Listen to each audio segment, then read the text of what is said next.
The elevator in her building was old and unpredictable. It stopped too slowly, sighed too loudly, and sometimes opened its doors on floors no one had selected. Most residents complained. She didn't. There was something about those small delays that made mornings feel less rushed, like the building itself was asking people to slow down. That was how she met him.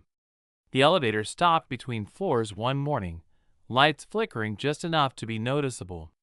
She laughed under her breath, already reaching for her phone to text that she'd be late. He looked up from his watch and smiled, the kind of smile that wasn't annoyed, just amused.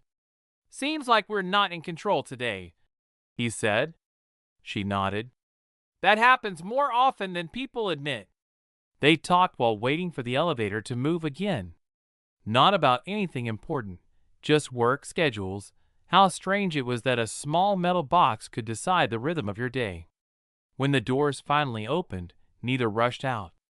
They exchanged names, then went their separate ways, the moment lingering longer than expected. After that, they started noticing each other. Sometimes the elevator worked perfectly. Sometimes it didn't.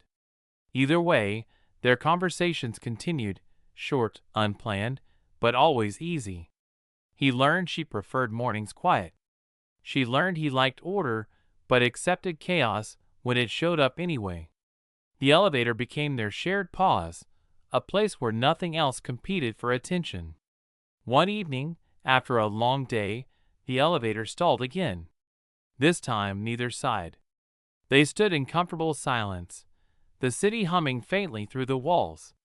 He asked if she wanted coffee instead of going straight home. She said yes without hesitation, surprised at how natural it felt. The elevator eventually moved, but the invitation remained. They walked out together, laughing at the timing, stepping into a night that felt open instead of scheduled. The elevator didn't fix itself after that. It kept stopping unexpectedly. But now, when it did, she smiled. Some connections don't arrive because everything works perfectly. They arrive because something doesn't. And two people decide to stay present instead of rushing past it. Coffee turned into a habit faster than either expected. Not every day, not always planned, but often enough to feel intentional. Sometimes they met because the elevator stalled. Other times they met because one of them waited, pretending to check messages while hoping the other would appear. The conversations deepened in small, careful steps. They talked about work frustrations, about how cities teach people to move fast even when they're tired, about the comfort of routines that leave room for interruption. They began to notice each other beyond the elevator.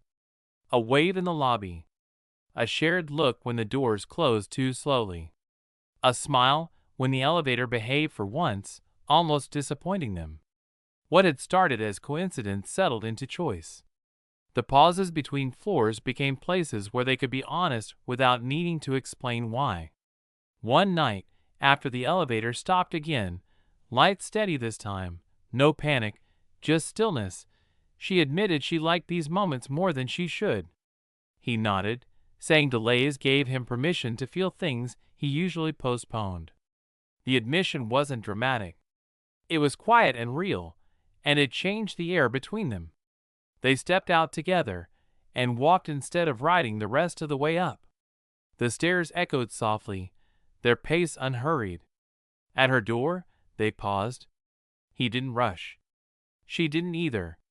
The kiss that followed was brief and deliberate, a confirmation rather than a question. When they pulled back, both smiled like people who had finally named something they already knew. The elevator kept misbehaving after that. It always would. But it no longer felt broken. It felt precise, like it knew exactly when to stop, when to give them time, when to remind them that connection often happens in the spaces we don't plan for.